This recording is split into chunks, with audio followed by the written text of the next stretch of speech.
The machines breathed for her now. That's what struck me most when I first walked into room 314 at Mercy General. Not the pale yellow walls trying too hard to be cheerful, not the smell of disinfectant mixed with something deeper and more final, but the steady mechanical rhythm that had replaced my grandmother's natural breathing. In, out, in, out. Like a metronome counting down the last measures of Evelyn Martinez's life. Before we jump back in, tell us where you're tuning in from, and if this story touches you, make sure you're subscribed because tomorrow I've saved something extra special for you. She looked impossibly small in that hospital bed. Her silver hair spread across the pillow like spun glass. Her hands folded over the thin blanket that rose and fell with each assisted breath. The woman who had once seemed larger than life, who could command a room with just her presence, who had raised 6 children during the Depression, who had buried 2 husbands and still found reasons to laugh every single day, was now reduced to this fragile shell that looked like it might dissolve if touched too roughly. My father, Mark, sat in the visitor's chair beside her bed, his broad shoulders hunched forward as he shuffled through a manila folder thick with papers. Even in this sacred space, with his mother dying inches away, he couldn't stop working. The sound of rustling documents filled the spaces between machine beeps, creating a soundtrack that felt obscene in its normalcy. He wore his good suit, the navy one he saved for client meetings and funerals, and his salt and pepper hair was combed back in that rigid style he'd maintained since his corporate days, before life had forced him into the landscaping business that barely kept our family afloat. I watched him flip through what looked like legal forms, his weathered hands moving with the same efficiency he brought to everything, whether he was bidding on a commercial lawn care contract or planning Mom's funeral 3 years ago. Everything was a transaction to my father. Everything had a price, a timeline, a solution that could be filed away in the proper folder once completed. Mom sat on the small couch by the window, her presence so quiet I almost missed her at first. Linda Martinez had perfected the art of making herself invisible over 26 years of marriage to a man who treated silence as agreement and compliance as love. Her auburn hair, now streaked with premature gray, fell in gentle waves around her face as she stared out at the parking lot 3 floors below. She twisted her wedding ring around and around her finger, a nervous habit that intensified whenever Dad's intensity filled a room like smoke from a fire you couldn't quite locate. The late October night pressed against the windows, and I could see our reflections ghosted in the glass like a portrait of a family that had forgotten how to grieve together. We sat in formation around Grandma Evelyn's bed, Dad with his papers, Mom with her silence, and Grandma floating somewhere between this world and whatever comes next. But we might as well have been strangers sharing an elevator. I had driven straight from my shift at the diner, still wearing my uniform with its coffee stains and the smell of grease embedded in the fabric. 22 years old and serving Eggs Benedict to people who left better tips than my father had ever managed to save. I felt the weight of being the youngest person in a room where death waited patiently in the corner, checking its watch. The silence stretched between us like a chasm. Dad's papers rustled. Mom's ring clicked against her knuckle. The machines breathed for Grandma Evelyn with their mechanical precision. And somewhere in that symphony of avoidance, I realized that we were all waiting for something, but none of us were brave enough to name what it was. "Mom!" Dad's voice cut through the hospital quiet like a knife through fabric, sharp and impatient. "We need to get this handled tonight." He leaned forward in his chair, bringing the manila folder closer to Grandma Evelyn's bedside. The papers inside rustled with importance, or at least the kind of importance my father assigned to things that could be quantified, organized, and filed away. Estate transfer documents, power of attorney forms, the kind of legal machinery that reduces a human life to signatures and witness lines. Grandma's eyes fluttered open. Those pale blue irises that had once sparkled with mischief, now clouded with medication and the fog that comes when your body starts letting go of this world piece by piece. She looked at Dad with an expression I couldn't quite read. Was it confusion? Recognition? Or something deeper? Like disappointment. That even now, even here, he couldn't simply sit with her without an agenda? The lawyer explained everything yesterday, Dad continued, his words tumbling out with the rushed efficiency of a man who believed that speaking faster made his arguments more compelling. If we don't get your signature on the estate transfer, the state's gonna tie everything up in probate for months, years maybe. And you know what that means? Legal fees, court costs, bureaucrats picking apart every decision you ever made about the house, the investments, all of it. He pulled a black ballpoint pen from his shirt pocket, the same kind he used to sign contracts with his landscaping clients, and held it toward Grandma's trembling hand. Her fingers, once strong enough to knead bread for Sunday dinners and gentle enough to braid my hair when I was small, now looked like twigs that might snap under the weight of putting pen to paper. "Mark, please." Mom's voice came from the couch by the window, soft but strained. "Can't this wait until—" "Until what, Linda?" Dad snapped, not bothering to turn around. "Until she's gone and we're sitting in some lawyer's office trying to explain to a judge why we waited? Until her wishes get second-guessed by people who never knew her?" The pen hovered in the space between Dad's insistence and Grandma's weakness. I watched her eyes move from his face to the papers spread across the rolling table that had been positioned over her bed like an altar for signatures. Her hand lifted slightly, fingers reaching toward the pen with the slow-motion quality of someone moving underwater. But then something shifted. Her hand stopped mid-reach, suspended in the air between acceptance and refusal. Her fingers trembled, not with weakness, but with what looked like effort, like she was fighting against some invisible current trying to pull her toward that pen. The house. My garden. Dad's jaw tightened. "The house will be fine, Mom. Better than fine. I'll make sure it's properly maintained, get the gutters fixed, update the electrical like you've been putting off for years, but first we need your signature. We need to make this legal." Grandma Evelyn's head turned toward the window where Mom sat, and I saw something pass between them, a look that spoke of conversations they'd had when Dad wasn't around, of understanding that ran deeper than the legal documents. Mom's hand stilled on her wedding ring, and for a moment I thought she might find her voice, might stand up to Dad's bulldozer approach to everything, including his mother's final hours.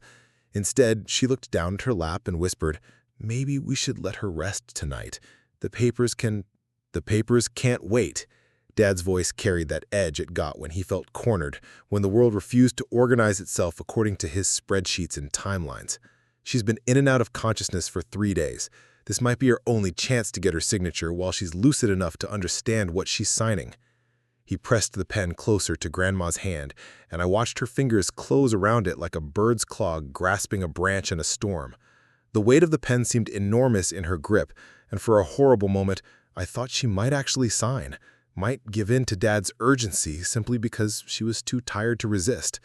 But then her eyes found mine across the room, and in that pale blue gaze, I saw the woman who had taught me to make tamales every Christmas, who had sat with me through my first heartbreak, who had always believed that love was more important than logistics.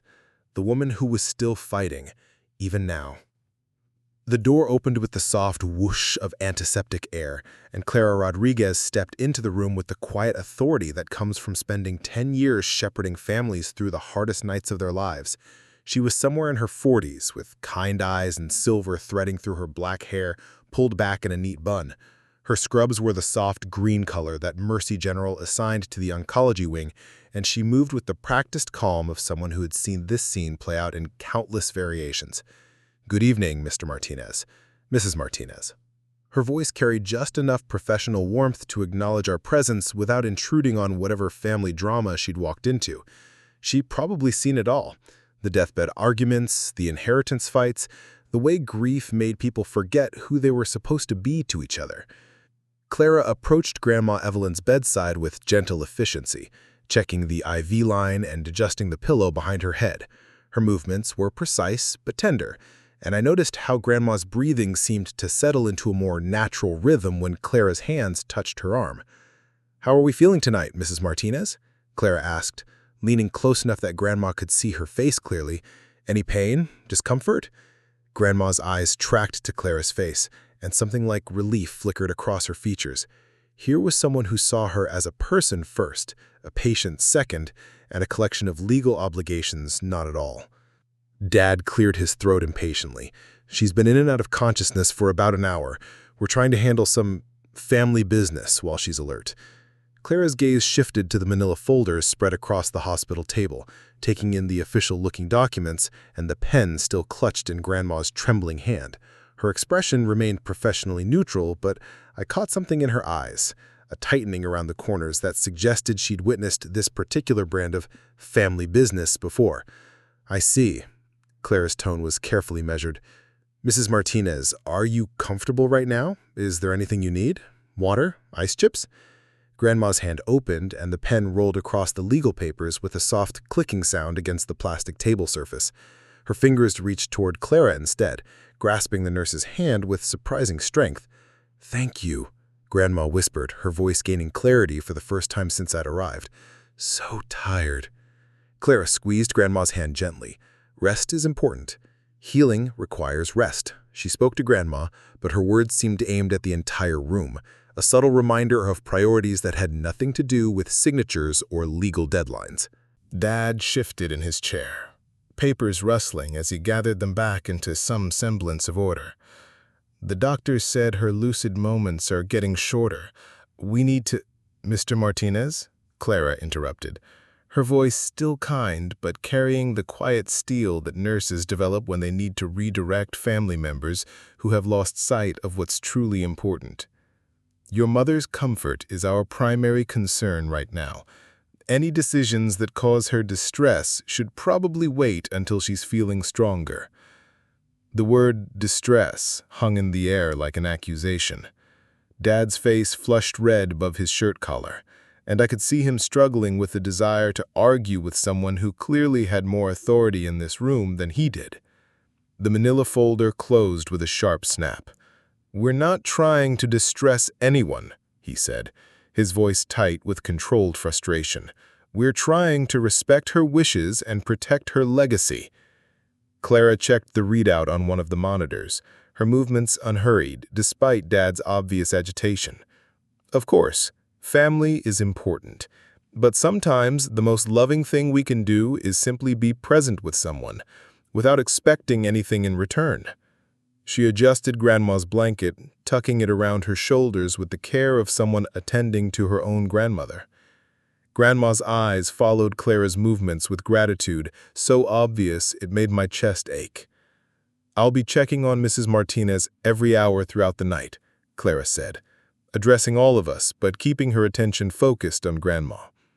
"If you need anything at all, just press the call button. I'm here to make sure she's as comfortable as possible." As Clara prepared to leave, Grandma squeezed her hand one more time. "Stay with me?" Clara smiled, the first genuinely warm expression I'd seen in this sterile room all night. "I'm not going anywhere, Mrs. Martinez. I'm right down the hall, and I'll be back soon to check on you." The door closed behind Clara with another soft whoosh, leaving us alone with the machines and the scattered legal papers and the weight of words unspoken.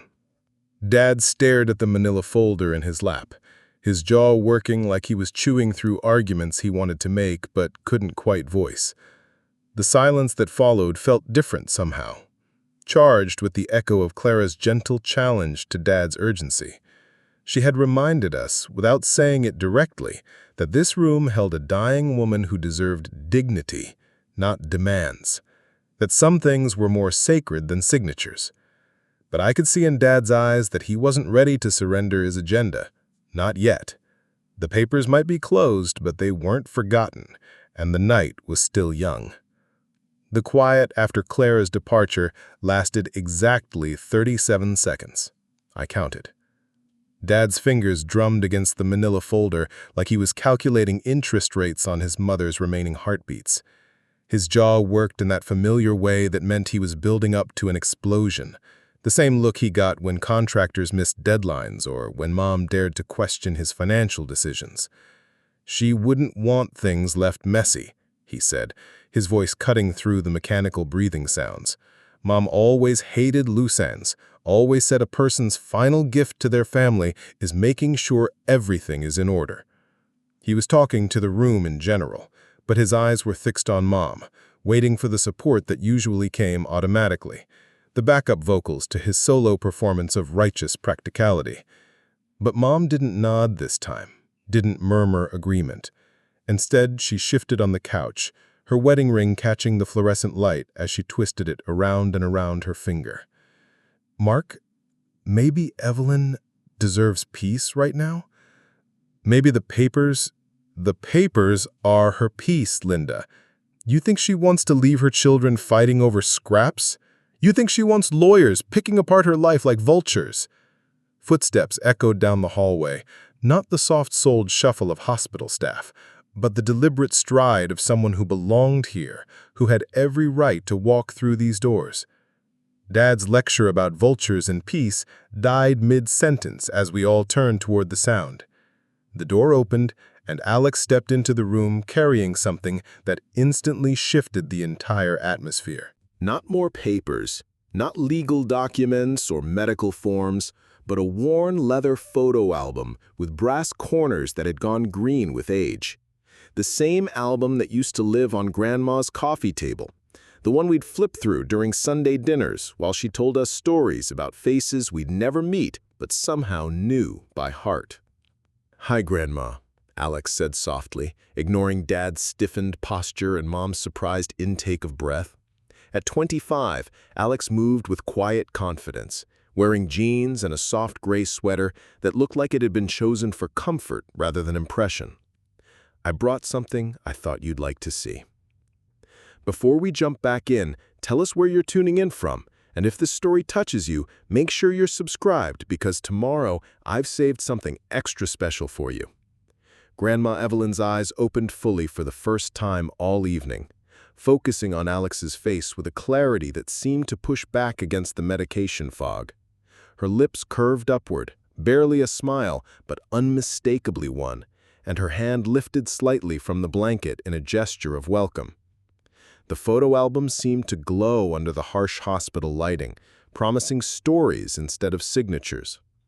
Alex approached the bed with reverent care, setting the album on the rolling table where Dad's legal papers had been scattered just minutes before. The contrast was striking, worn leather and faded gold lettering replacing crisp white documents and corporate logos. "Remember this one, Grandma?" Alex opened to the first page, revealing a black and white photograph of a young woman in a simple white dress standing beside a man in a military uniform.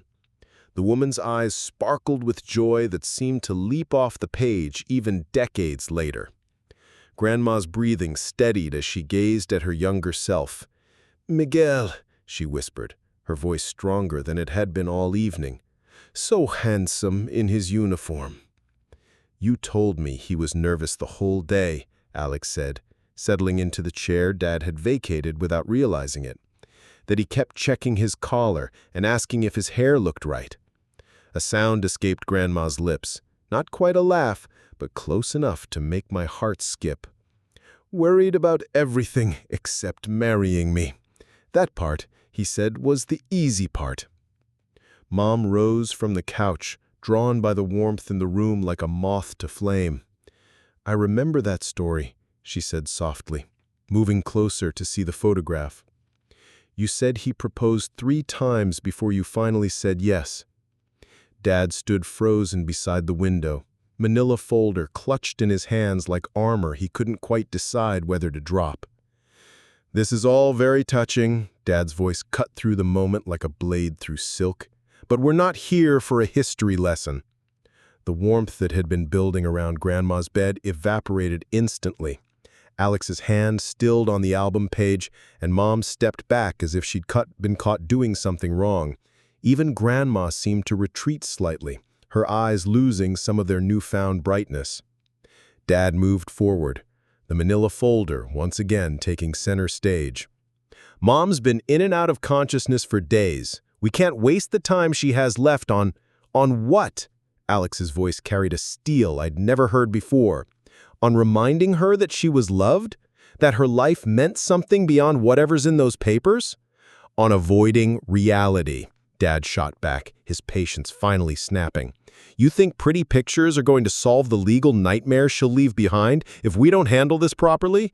You think the state cares about wedding photos when they're seizing assets? Alex stood slowly, placing a protective hand near Grandma's shoulder. I think Grandma deserves to spend her last hours surrounded by love, not contracts. I think she's earned the right to remember her life instead of signing it away. The two of them faced each other across the hospital bed, two completely different visions of honoring a dying woman's final moments. Grandma's hand moved weakly between them, and a sound escaped her lips, a cough that silenced them both instantly. The cough turned into something deeper, more intentional. Grandma Evelyn was trying to speak. We all leaned forward simultaneously, drawn by the magnetic pull of her fragile voice. Dad's folder dropped to his side, forgotten. Alex's protective stance softened into careful attention. Mom pressed closer to the bed, her wedding ring finally still on her finger. Not now, Grandma whispered, each word requiring tremendous effort. Her pale blue eyes moved from Dad's face to the manila folder, then back again. Please, not now. The words hung in the antiseptic air like a prayer or maybe a command. For the first time all evening, the room fell into complete silence. Even the machines seemed to quiet their mechanical chorus out of respect for her voice. Dad's jaw worked soundlessly, his arguments crumbling against the simple dignity of his mother's request. His hands trembled slightly as he set the folder on the windowsill, as far from the bed as the small room would allow. "Okay, Mom," he said, his voice hoarse with something that might have been shame. "Okay." Alex's eyes glistened with tears that hadn't been there moments before. Mom reached out tentatively and touched Grandma's hand, a gesture that seemed to surprise them both with its tenderness. "Thank you," Mom breathed, her eyelids fluttering with exhaustion. "Show me more pictures." The album waited patiently on the table, ready to offer its gifts of memory and love. Alex turned the page with reverent care, revealing a collection of photographs that made the sterile hospital room seem to fade around the edges. There was Dad as a gap-toothed 7-year-old, grinning beside a Christmas tree that took up half their tiny living room. Mom at 16, her auburn hair in perfect ringlets, standing next to a much younger grandma at what looked like a church social. "Look at that hair," Mom said softly, touching her own graying strands with wonder. "I spent hours with hot rollers trying to get those curls just right." Grandma's eyes crinkled at the corners, the ghost of a smile that seemed to come from somewhere deep inside her fading strength. "You were so beautiful that day." "Still are." Alex pointed to another photo. "And Dad, look how proud Grandma looks here. That's your high school graduation, right?" Dad moved closer despite himself, drawn by the magnetic pull of his younger self. In the photograph, he stood tall in his cap and gown, while Grandma beamed beside him, her hand resting on his arm with unmistakable pride. "First person in the family to graduate," he said quietly, his voice softer than it had been all evening. "You worked double shifts at the diner to help pay for my senior year expenses." "Worth every hour," Grandma whispered, her gaze fixed on his face with the same love captured in that decades-old photograph. The door whispered open again, and Clara appeared with her quiet grace, carrying a small cup of ice chips and moving with the unhurried calm of someone who understood that healing happened in its own time. She paused when she saw us all gathered around the photo album, her experienced eyes taking in the transformed atmosphere of the room. "How are we doing, Mrs. Martinez?" Clara asked, approaching the bed with gentle confidence. She checked Grandma's pulse with practiced fingers, while her gaze fell on the open album. "These are beautiful photographs. My family, my babies," Grandma managed, her voice gaining strength from somewhere unexpected. Clara smiled, the kind of expression that seemed to carry years of wisdom about what really mattered in moments like these. "Family photos are powerful medicine," she said, adjusting Grandma's pillow with tender efficiency. "I've seen patients rally just from looking at pictures of the people they love." She glanced at Alex with something like approval. "Sometimes memories are stronger than any medication we can provide." Dad shifted uncomfortably by the window, the manila folder now seeming to weigh heavily in his hands. Clara's words felt like a gentle rebuke, a reminder that healing and comfort came in forms that couldn't be measured or prescribed. "The heart remembers what matters most," Clara added softly, her words settling over the room like a blessing. "Up next, we have 2 more incredible stories that are waiting for you. Just click the image you want to watch, and it will take you there.